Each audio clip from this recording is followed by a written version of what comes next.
अस्सलामुअलैकुम and welcome to a new classic video. आज इस वीडियो के अंदर हमने जो टॉपिक डिस्कस करना है वो हमारे पास है Newton's third law of motion. Newton's third law of motion बड़ा ही इंटरेस्टिंग टॉपिक है। Newton's third law of motion की सबसे पहले हम इसकी स्टेटमेंट देख लेते हैं। To every action there is always and equal but opposite reaction. हर एक एक्शन का एक रिएक्शन होता है जो कि उसके बराबर होता है लेकिन अपोजिट डायरेक्शन में होता है।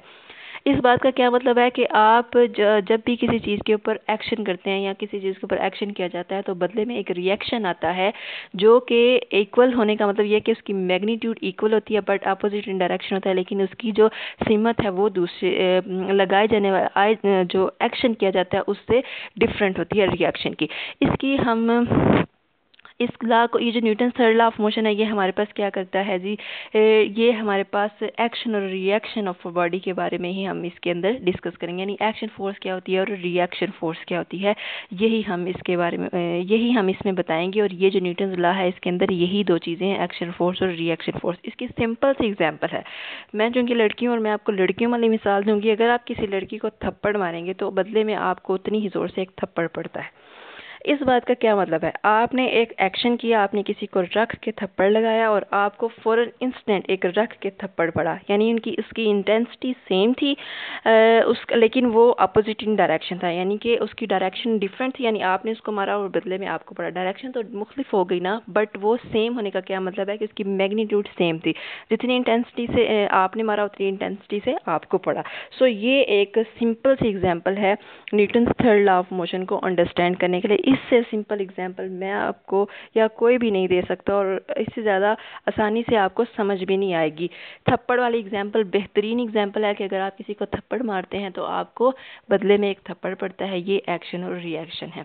अच्छा जी, अगर हम बात करते हैं बुक वाली एग्जांपल्स की, तो बुक के ऊपर सबसे पहले एक एग्जांपल दी हुई है आपके पेज नंबर 63 के ऊपर, फिजिक्स की 9th क्लास की जो टेक्स्ट बुक है उसके अंदर। सबसे पहले एग्जांपल ये है कि अगर एग्जाम्पल पे आने से पहले मैं आपको एक्शन फोर्स और रिएक्शन फोर्स के बारे में बता देती हूँ। अब हम फर्ज कहते हैं कि हमारे पास एक बॉडी है जो कि ए बॉडी है, जिसका नाम ए है। अब अपनी मर्जी से उसका नाम कुछ भी रख सकते हैं। अब ज़रूरी नहीं कि अगर आपकी बुक में ए नाम दिया हुआ है या बी नाम दिया तो आपने उसको ए या बी ही कहना है। आप अपनी मर्जी से उसकी नीली पिंकी कुछ भी आप उसका नाम रख सकते हैं। सो पहली आपके पास जो बॉडी है उसका नाम ए है अकॉर्डिंग टू योर बुक, और दूसरी जो बॉडी है उसका नाम क्या है, बी है। अच्छा, अब बॉडी ए जो है वो बॉडी बी के ऊपर क्या करता है, एक एक्शन करता है। ठीक हो गया, यानी कि एक फोर्स एक्सर्ट करता है बॉडी ए जो है वो बॉडी बी के ऊपर। अच्छा, जब एक बॉडी जो है ए वो बॉडी बी के ऊपर फोर्स लगाता है तो बॉडी बी जो है वो भी एक बदले में उसके ऊपर एक फोर्स लगाती है। यानी बॉडी बी जो है वो ये कहता है कि मैं क्यों पीछे रहूं ए से, अगर उसने मुझ पे एक फोर्स लगाई तो मैंने भी उसका एक रिएक्शन देना है, मैंने भी उसके ऊपर एक फोर्स लगानी है।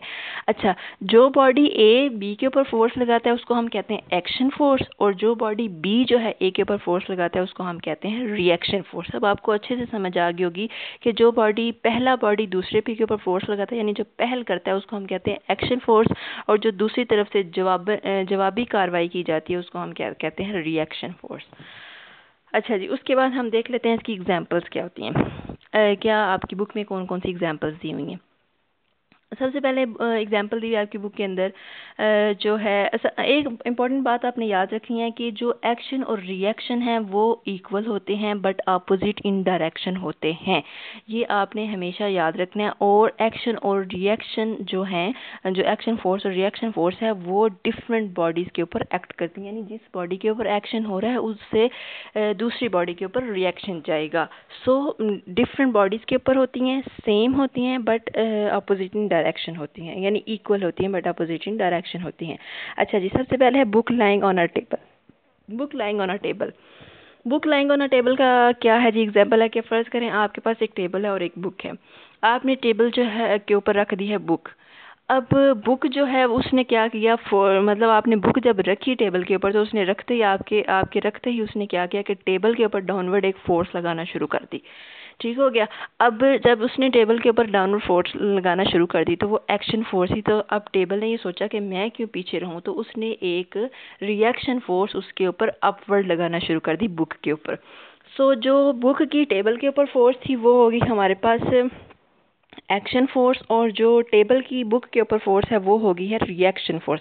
अब ये जो दोनों फोर्सेस हैं ये अपोजिट इन डायरेक्शन है बट इक्वल इन मैग्नीट्यूड है। इक्वल इन मैग्नीट्यूड है इसीलिए तो बुक जो है वो स्टिल पड़ी हुई है टेबल के ऊपर। अगर इनमें से दोनों में से कोई एक भी फोर्स ज़्यादा होती, यानी इक्वल की हम बात कर रहे हैं, तो इक्वल ना होती, कोई एक फोर्स की मैग्नीट्यूड ज़्यादा होती तो डिस्टर्बेंस होती। अगर तो टेबल की फोर्स ज़्यादा होती, जो बुक उसके ऊपर फोर्स लगा रही है डाउनवर्ड, उससे ज़्यादा होती टेबल की फोर्स जो टेबल लगा रहा है अपवर्ड, तो फिर हमारे पास बुक जो है वो टेबल से ज़रा ऊपर उठी रहती, यानी हवा में मोल्लक रहती। सो ऐसा नहीं हो सकता, ऐसा पॉसिबल नहीं है। According to Newton third law of motion हमारे पास क्या है कि दोनों फोर्स जो हैं अपोजिट इन डायरेक्शन ज़रूर है, एक डाउनवर्ड लग रही है एक अपवर्ड लग रही है, बट दोनों की मैग्नीट्यूड क्या है, सेम है। और इसी वजह से क्या है कि बुक जो है वो टेबल के ऊपर कांस्टेंट रहती है। अच्छा जी, उसके बाद हम बात करते हैं बैलून फिल्ड विद एयर। एक आपके पास बलून है जो कि आप हवा के साथ भरा हुआ है, यानी एक सादा सा आप गुब्बारा लें, उसको उसके अंदर हवा भरें, और हवा भरने के बाद आप क्या करेंगे, उसको छोड़ दें, यानी कि उसको फ्रीली मूव करने दें। जब आप उसको फ्रीली मूव करने देते हैं तो क्या होता है कि गुब्बारे में से हवा निकलती है। अच्छा, अब आप ये एक्सपेरिमेंट खुद भी करके देख सकते हैं, या आपने किया भी होगा, पहले आपको पता होगा, इस चीज़ का अंदाज़ा होगा कि जब गुब्बारे को आप हवा भर के इस तरह से छोड़ते हैं तो वो क्या होता है कि गुब्बारे के अंदर से हवा शू करके निकलने लग जाती है।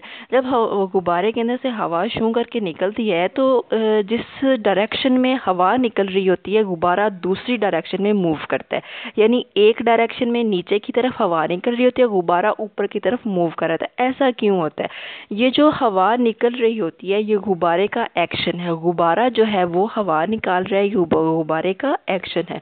और जो हवा है जो उसके अंदर से निकल रही है वो क्या करती है कि गुब्बारे को पुश करती है, यानी अपवर्ड मूव करने के लिए पुश करती है। ये क्या है, हवा का रिएक्शन है। सो एक्शन और रिएक्शन जो है वो इक्वल होते हैं, यानी जितनी मैग्नीट्यूड से हवा निकल रही होती है उतनी मैग्नीट्यूड से गुब्बारा जो है वो मूव कर रहा होता है, लेकिन उनकी डायरेक्शन जो है वो अपोजिट होती है। डायरेक्शन अपोजिट होने का क्या मतलब है कि हवा नीचे की तरफ निकल रही होती है और गुब्बारा ऊपर की तरफ मूव कर रहा होता है। सो यहाँ पे भी Newton third law of motion लाया करता है कि टू इक्वल फोर्सेस जिनकी मैग्नीट्यूड सेम है बट वो अपोजिट इन डायरेक्शन है, जो कि एक्शन और रिएक्शन फोर्स है। अच्छा जी, तीसरी एग्जांपल है जी motion of a rocket. Rocket की जो मोशन है वो भी हमारे पास क्या करती है, इसी एक जो प्रिंसिपल है इसके ऊपर वो काम करती है, इसी के ऊपर मोशन होती है। रॉकेट की कौन सा प्रिंसिपल है हमारे पास जी?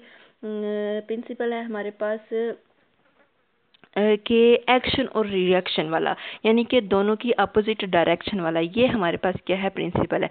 अच्छा, क्या होता है रॉकेट के अंदर, क्या होता है कि फ्यूल जब बर्न करता है तो हॉट गैसेस निकलती हैं from the tail of rocket, यानी रॉकेट की पिछली साइड से हॉट जो है वो गैसेस निकलती हैं उसकी टेल में से, उसकी दुम में से। जब उसके अंदर से हॉट गैसेस निकलती हैं तो वो रॉकेट का क्या है, एक्शन है। अब वो जो गैसेस हैं वो क्या करती हैं, एक रिएक्शन करती हैं। वो क्या करती हैं कि रॉकेट को पुश करती हैं मूव करने के लिए। सो जिस सीमत में गैसेस निकल रही होती हैं उससे दूसरी सीमत में क्या होता है कि रॉकेट मूव करता है। सो ये हमारे पास क्या है, एक्शन और रिएक्शन है, जो कि डिफरेंट बॉडीज़ के ऊपर लाई करते हैं बट उनकी मैग्नीट्यूड क्या होती है, सेम होती है, यानी कि और वो उनकी जो डायरेक्शन है वो अपोजिट होती है, यानी कि जिस तरफ से गैसेस निकल रही होती हैं रॉकेट दूसरी तरफ मूव करता है, उनकी यानी कि डायरेक्शन जो होती है वो अपोजिट होती है। सो अब मुझे उम्मीद है कि आपको जो Newton third law of motion है इसके अंदर कोई भी किसी किस्म का डाउट नहीं रहा होगा। मैंने बड़े इंटरेस्टिंग एग्जांपल्स आपको बताए हैं, बड़े इंटरेस्टिंग वे में, और बिल्कुल इजीली। एक तो वैसे ये बड़ा आसान सा जो है ना ये टॉपिक था, Newton third law of motion बहुत ही ज़्यादा आसान है। बस इसमें सिंपल यही है कि every action has a reaction, हर एक एक्शन का एक रिएक्शन होता है जो कि इक्वल इन मैग्नीट्यूड होता है बट अपोजिट इन डायरेक्शन होता है। So to every action there is a reaction, there is always and equal but opposite reaction, यानी ऑलवेज से कभी भी आगे पीछे नहीं होना है कि हमेशा एक्शन का एक रिएक्शन होता है। सो होप सो कि आप इसको इजीली अंडरस्टैंड कर गए होंगे, इसको Newton third law of motion को। नेक्स्ट जो हमारे पास टॉपिक है वो हम नेक्स्ट वीडियो के अंदर डिस्कस करेंगे, जो कि हमारे पास tension and acceleration in a string है। तो तब तक के लिए अपना बहुत सारा ख्याल रखिएगा, मुझे दुआओं में याद रखिएगा। अल्लाह हाफिज़।